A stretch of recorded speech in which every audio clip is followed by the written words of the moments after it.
کہانی کی شروعات میں ہم ایڈم اور اس کی بیوی کلیئر کو ان کے ننھے بیٹے کے ساتھ ایک پراسرار جنگل کا رخ کرتے ہوئے دیکھتے ہیں۔ یہ لوگ جنگل کے بیچ میں بسے رہائش نامہ گاؤں کی طرف جا رہے ہوتے ہیں۔ حکومت چاہتی تھی کہ اس جنگل کو کاٹ دیا جائے، مگر گاؤں کے لوگ اس فیصلے کے خلاف ڈٹے ہوئے تھے۔ ایڈم ایک بایولوجسٹ ہے اور اسی مقصد کے لیے وہ اتنی دور آیا تاکہ درختوں پر تحقیق کر سکے اور یہ جان سکے کہ آیا سرکار کو واقعی پیدا ہوگا یا نہیں۔ ایڈم اپنی بیوی کو گھر پر چھوڑ کر اپنے بیٹے اور کتے کے ساتھ جنگل میں سیمپل جمع کرنے نکلتا ہے۔ وہ جس بھی درخت کا نمونہ لیتا اس پر کراس کا نشان لگا دیتا تاکہ اسے بھول نہ جائے۔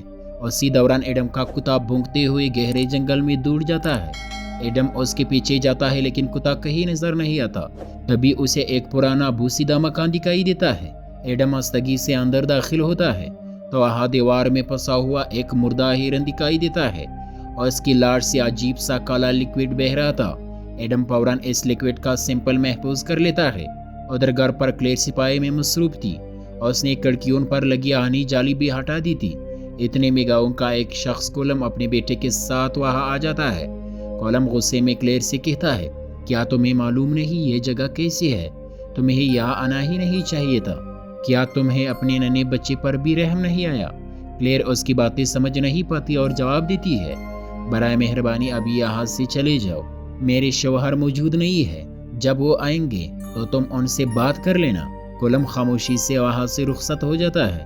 رات کو جب ایڈم گھر لوٹتا ہے تو کلیئر اسے کولم کی باتیں سناتی ہے۔ ایڈم کہتا ہے، کولم کو ہمارے یہاں رہنا اچھا نہیں لگ رہا، وہ بس ڈرانے کی کوشش کر رہا ہے، لیکن جب تک میری ریسرچ مکمل نہیں ہوتی ہم کہیں نہیں جائیں گے۔ کھانے کے بعد ایڈم بلیک لکوڈ کا جائزہ لیتا ہے تو اسے پتہ چلتا ہے کہ اس میں موجود سیلز اپنے قریب کے ذرات کو بھی متاثر کر کے سیاہ سیلز میں بدل رہے ہیں۔ ایڈم ابھی یہ سب نوٹ کر ہی رہا تھا کہ کلیئر دوڑتی ہوئی آتی ہے اور بتاتی ہے کہ بیٹے کے بستر پر کوئی کالا لکوڈ گر رہا ہے۔ ایڈم فوراً دیکھنے جاتا ہے مگر وہاں کچھ نہیں ہوتا۔ دونوں بیٹے کو سلانے کے بعد واپس آ کر کھانا بنانے لگتے ہیں۔ اتنے میں بیٹے کی رونے کی آواز گونجتی ہے۔ دونوں تیزی سے اوپر بھاگتے ہیں لیکن کمرے کا دروازہ اندر سے بند تھا اور جلدی سے دروازہ کھلتے ہیں تو دیکھتے ہیں کہ بیٹا روتا ہوا بیٹا ہے اور کھڑکی کا شیشہ بھی ٹوٹا ہوا ہے۔ ایڈم کو گاؤں والوں پر شک گزرتا ہے اور فوراً پولیس کو کال کر دیتا ہے۔ وہ پولیس کو بتاتا ہے کہ کولم انہیں نکالنا چاہتا ہے اور صبح کلیئر سے بھی اس نے عجیب باتیں کی تھی۔ پولیس افسر سمجھانے کی کوشش کرتا ہے، ایسا کچھ نہیں ہے، دراصل کچھ سال پہلے کولم کی بیٹی جنگل میں گئی تھی لیکن کبھی واپس نہ آئی اور اس جنگل کے بارے میں کہا جاتا ہے کہ یہاں ہولو نام کا ایک خوفناک کریچر رہتا ہے۔ وہ انسان دیکھتے ہی حملہ کر دیتا ہے اور بچوں کو اٹھا کر لے جاتا ہے۔ دن کے وقت وہ کبھی نظر نہیں آتا لیکن اندھیرے میں باہر نکل آتا ہے۔ کولم اسی لیے تمہیں یہاں سے جانے کو کہتا ہے، ہو سکتا ہے ونڈو کسی جنگلی جانور نے توڑی ہو، بہتر ہے تم جلدی اپنا کام ختم کر کے یہاں سے نکل جاؤ، اگر رہنا ہے تو گھر کو اچھی طرح سیل کر لو۔ یہ سنتے ہی کلیئر کو یاد آتا ہے کہ جب وہ یہ گھر میں آئے تھے تو کھڑکیوں پر لوہے کی جالی لگی ہوئی تھی لیکن اس نے بدصورتی کی وجہ سے اتار دی تھی۔ ایڈم پھر بھی یہی سوچ رہا تھا کہ یہ سب کولم کی حرکت ہے۔ وہ ٹوٹی کھڑکی کی تصویریں لینے باہر نکلتا ہے لیکن اسے یوں لگتا ہے کہ کوئی اس کے پیچھے ہے۔ اچانک ڈراؤنی آوازیں آتی ہے مگر پلٹ کر دیکھنے پر وہاں کوئی نہیں ہوتا۔ وہ مزید تصویریں کھینچتا ہے اور کمرے کی فلیش میں لمحہ بھر کو ایک عجیب سا سایہ نظر آتا ہے۔ اسی لمحے اس کا کتا اسٹور روم کی طرف بھونکنے لگتا ہے۔ اگلی صبح ایڈم بیٹے کو ساتھ لے کر مارکیٹ نکلتا ہے۔ گاؤں والے اسے عجیب نظروں سے دیکھ رہے تھے۔ ایڈم نئی کھڑکیاں خریدنا چاہتا ہے مگر دکاندار کہتا ہے، عام کھڑکیوں سے کچھ نہیں ہوگا، لوہے کی لگاؤ تاکہ محفوظ رہو۔ ایڈم بات کو نظر انداز کرتے ہوئے عام کھڑکی کا سامان خرید لیتا ہے۔ راستہ جنگل کے بیچ ہونے کی وجہ سے سنسان تھا۔ اچانک اس کی کار بند ہو جاتی ہے۔ وہ بونٹ کھولتا ہے تو اندر کالا لکوڈ نظر آتا ہے۔ وہ کار ٹھیک کرنے کی کوشش کرتا ہے لیکن پیچھے سے کوئی اسے دھکا دے کر ڈکی میں بند کر دیتا ہے۔ ایڈم چیختا ہے اور بیٹا گاڑی کے اندر رونے لگتا ہے۔ ایڈم پوری طاقت لگا کر نکلنے کی کوشش کرتا ہے مگر ناکام رہتا ہے۔ اندھیرا بھی چاہ رہا تھا۔ ادھر کلیئر کو بیٹے کی کپڑوں میں کالا لکوڈ دکھائی دیتا ہے لیکن وہ یہ سوچ کر نظر انداز کر دیتی ہے کہ شاید کتا اندر لے آیا ہوگا۔ اچانک کولم آ کر کہتا ہے، میں نے کہا تھا فوراً یہاں سے چلے جاؤ۔ کلیئر جواب دیتی ہے، ٹھیک ہے، جب میرے شوہر آئیں گے تو میں انہیں تمہارے پاس بھیج دوں گی۔ کولم ایک کتاب رکھ کر خاموشی سے چلا جاتا ہے۔ ادھر ایڈم سیٹیں پار کر کسی طرح اندر گھستا ہے اور بیٹے کو گلے لگا لیتا ہے۔ जब वो बाहर आता है तो देखता है कि गाड़ी पर गहरे खराशें लगी हुई है। खौफजदा एडम फौरन घर की तरफ दौड़ता है और क्लेयर को सब बताता है। अब उसे भी यकीन होने लगता है कि गांव वाले सही कहते थे। वो गन अपने साथ रख लेता है। अचानक घर की लाइट्स बंद हो जाती है और बाहर से क्रीचर की खौफनाक आवाजें सुनाई देती है। एडम समझता है कि ये कॉलम है और धमकी देता है, मैंने पुलिस को कॉल कर दी है, अगर यहाँ से ना गए तो मैं गोली चला दूंगा। लेकिन फिर भी कोई साया मौजूद था। एडम फायर कर देता है मगर वहाँ कुछ नहीं होता। क्लेयर उसे कॉलम की दी हुई किताब दिखाती है। एडम किताब खोलता है तो उसमें अजीब व गरीब पुरस्कार वाक़ियात दर्ज थे। अब उसे यकीन हो जाता है कि जंगल में कुछ न कुछ ज़रूर है। वो क्लेयर से कहता है, हमें फौरन निकलना होगा, चाहे जैसी भी हो, कार तक जाना है। वो गन साथ लेकर निकलने लगते हैं। उसी वक्त स्टोर रूम में कुत्ता जोर जोर से भौंकता है। एडम देखने जाता है तो कुत्ता की एक आंख सुर्ख हो चुकी होती है। वो कुत्ता को लेकर फौरन वापस आता है और सब कार की तरफ बढ़ते हैं। लेकिन कार के करीब पहुंचते ही कुत्ता रुक जाता है और एक साये को देखकर घबरा जाता है। फिर वो साया देखते ही जंगल की तरफ दूर जाता है। एडम उसके पीछे जाना चाहता है मगर क्लेयर रोक लेती है। कुछ देर बाद कुत्ते की भौंकने की आवाज चीख में बदल जाती है। वो दोनों समझ जाते हैं कि क्रीचर करीब है और कुत्ता को मार दिया गया है। क्लेयर फौरन कार में बैठती है जबकि एडम गाड़ी का बोनट उठाकर उसे दुरुस्त करने लगता है। अब तक वो ब्लैक लिक्विड और भी ज्यादा फैल चुका था और वक्त गुजरने की वजह से अब वो लिक्विड सूख गया था। एडम उसे वहां से हटाने लगता है। उधर क्लेयर पीछे मुड़कर देखती है तो उसे अपने पीछे बेशुमार साए नजर आते हैं। क्लेयर फौरन गाड़ी स्टार्ट करती है। जो ही हेडलाइट्स जलते हैं और उसके सामने दर्जनों क्रीचर मौजूद होते हैं। ये क्रीचर्स बेहद खूंखार लग रहे थे और साफ लग रहा था कि वो सिर्फ उन्हें मारने ही आए हैं। इसी दौरान एडम भी भागता हुआ कार में आ बैठता है और क्लेयर तेजी से कार भगा देती है। कुछ ही फासले पर अचानक एक बच्ची उनकी गाड़ी के सामने आती है। बच्ची को बचाने की कोशिश में गाड़ी सड़क से निकलकर बाहर जा गिरती है और एक गड्ढे में फंस जाती है जहां से निकलना नामुमकिन था। दोनों तेजी से गाड़ी से बाहर आते हैं और अपने बेटे को उठाकर वापस जंगल वाली घर लौट आते हैं। घर पहुंचकर उन्हें यकीन हो जाता है कि कॉलम ने जो कहा था वो बिल्कुल सच था। जंगल में वही क्रीचर्स मौजूद है जो सिर्फ रात को हमला करते हैं। इसी वक्त वो क्रीचर घर के बाहर भी पहुंच चुके थे।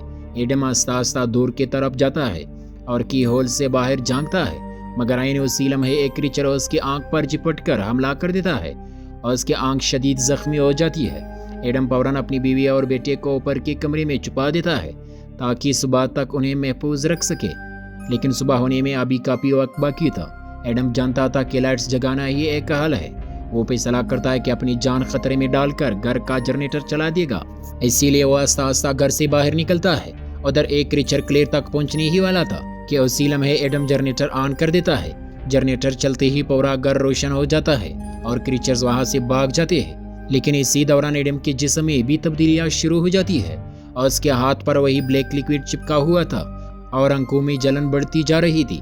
जब वो आईने के सामने देखता है तो उसे पता चलता है कि क्रीचर्स ने उसकी आंख पर हमला करते वक्त लिक्विड अंदर छोड़ दिया था। अब इस इन्फेक्शन की वजह से एडम भी आस्ता आस्ता हीलो क्रीचर में बदल रहा था और उसकी आंख की खून सुर्ख हो चुकी थी। इसके बाद एडम अपनी बीवी और बेटे के पास आकर खिड़कियों को दोबारा लोहे की सलाखों से मजबूत करने लगता है ताकि कोई क्रीचर अंदर दाखिल ना हो सके। लेकिन मसला ये था कि एक क्रीचर पहले से ही उनके कमरे में मौजूद था और उनकी बेटी को उठाकर ऊपर ट्रेस पर ले जाता है। एडम अपनी बेटी को बचाने के लिए उसका पीछा करता है लेकिन क्रीचर उस पर ही हमला कर देता है। एडम नीचे गिरकर बेहोश हो जाता है और इसी दौरान क्रीचर बेटी को उठाकर जंगल में भाग जाता है। क्लेयर अपनी बेटी को बचाने के लिए क्रीचर के पीछे दौड़ती है और उसे बेटी के रोने की आवाज सुनाई देती है। लेकिन साथ ही पास की नदी में अपना बेटा पानी में बहता नजर आता है। क्लेयर बिना कुछ सोचे समझे नदी में कूद पड़ती है और किसी तरह बेटी को बचाकर घर ले आती है। घर आकर वो बेटा एडम को देती है और कहती है, इसके कपड़े बदल दो, कहीं गीला होने से इन्फेक्शन न हो जाए। लेकिन जब एडम बच्चा उठाता है तो हैरत ज़दा रह जाता है। एडम क्लेयर से कहता है, ये हमारा बच्चा नहीं है। क्लेयर को उसकी बातें बेतुकी लगती है। एडम बच्चे के सामने लोहे की केल रख कर कहती है, अपना असल रूप दिखाओ वरना मैं तुम्हें मार डालूंगा। क्लेयर को लगता है कि एडम भी इन्फेक्टेड हो गया है, इसीलिए ऐसा बोल रहा है और एडम को पीछे धकेल देती है। ऐन उसी वक्त बच्चा अपना असली रूप दिखा देता है, लेकिन ये रूप सिर्फ एडम को ही नजर आता है क्योंकि हेलो इन्फेक्शन की वजह से अब वो अपने जैसी क्रीचर को पहचान सकता था। क्लेयर डर जाती है कि कहीं एडम बच्चे को मार न दे, इसीलिए वह चाकू से एडम को जख्मी कर देती है और बच्चा उठाकर कोलम के घर की तरफ भाग जाती है। क्लेयर जोर जोर से कोलम के दरवाजे पर दस्तक देती है। कोलम दरवाजा खोलकर फौरन अपने गन उन पर तान देता है, क्योंकि उसे शक था कि दोनों में से कोई एक जरूर इन्फेक्टेड हो चुका है। उधर एडम अब मुकम्मल तौर पर हीलो क्रीचर में बदल चुका था और उसका जिस्म पूरी तरह ट्रांसफॉर्म हो चुका था, लेकिन वो वायरस के बावजूद अपने दिमाग को काबू में रखने की कोशिश कर रहा था। उसी वक्त उसे अपने बेटे की रोने की आवाज सुनाई देती है। एडम आग से एक मशाल बनाता है और जंगल में मौजूद क्रीचर की गुफा की तरफ बढ़ता है। वहाँ कोलम की बेटी भी मौजूद थी, जो पूरी तरह हीलो क्रीचर बन चुकी थी, और उसके हाथ में एडम का बेटा भी था। एडम उससे अपने बेटे को वापस मांगता है, लेकिन वो इनकार कर देती है। सारे हीलो क्रीचर उस पर हमला करने की कोशिश करते हैं, लेकिन एडम के हाथ में आग की मशाल देकर करीब आने से डरते हैं। हीलो वायरस उसके जिस्म में मुकम्मल तौर पर नहीं फैला था, इसीलिए वो आग से नहीं डर रहा था। उधर कोलम क्लेयर को अंदर आने से मना कर देता है, तो क्लेयर जंगल की तरफ निकल जाती है और उसके चारों तरफ बेशुमार क्रीचर्स होते हैं। क्लेयर सख्त डरी हुई थी, मगर उसके हाथ में कैमरा था। वो उसका फ्लैश ऑन करके क्रीचर को अपने से दूर भगाती है, लेकिन अचानक उसका पाँव फिसलता है और वो नीचे गिर जाती है। कैमरा भी टूट जाता है। एक क्रीचर उस पर हमला करने ही वाला था कि उसी वक्त एडम असली बेटे को लेकर वहां पहुंच जाता है। एडम क्लेयर से कहता है, ये बच्चा जो तुम्हारे हाथ में हमारा नहीं है, ये हीलो की चाल है ताकि हमारा बच्चा हमसे छीन ले। लेकिन क्लेयर को उसकी बातें झूठी लगती है और बच्चा देने से इनकार कर देती है। एडम उसे यकीन दिलाने की कोशिश करता है। उसी लम्हे एक क्रीचर क्लेयर पर हमला करने आता है। एडम उससे लड़ता है और मार डालता है। इसी दौरान क्लेयर अपनी असली बेटी को लेकर वहां से भाग निकलती है। कई क्रीचर उसके पीछे लग जाते हैं, मगर अब सुबह का उजाला फैलने लगा था। सभी क्रीचर अपने होलों में वापस जाने लगे। एडम की हालत बहुत बिगड़ चुकी थी और सुबह तक वो दम तोड़ देता है। वो बच्चा जिसे क्लेयर ने उठाया था दरअसल एक हीलो क्रीचर ही था, जो रोशनी पड़ते ही जलकर स्केलेटन में बदल जाता है। क्लेयर दोबारा घर आती है, अपने शौहर के लिए जार वकार रोती है, मगर बेटे को बचाने के लिए हौसला रखती है। वो फैसला करती है कि रात होने से पहले ही जंगल से निकल जाएंगे। सीन कट होता है और हम देखते हैं कि लोग जंगल के दरख्त काट रहे हैं। उन दरख्तों पर वही ब्लैक लिक्विड लगा हुआ था। इसका मतलब ये था कि जैसे ही ये लिक्विड जंगल से बाहर फैलेगा, लोग इन्फेक्टेड हो जाएंगे और फिर बहुत से इंसान हीलो क्रीचर में बदल जाएंगे। और इसी के साथ ये मूवी यहीं पर खत्म हो जाती है। आपको मूवी कैसी लगी कमेंट्स में जरूर बताएगा, और सबसे गुजारिश है कि हमारे चैनल को सब्सक्राइब करना मत भूलिए। हमें आपकी सपोर्ट की बहुत जरूरत है। Thanks for watching.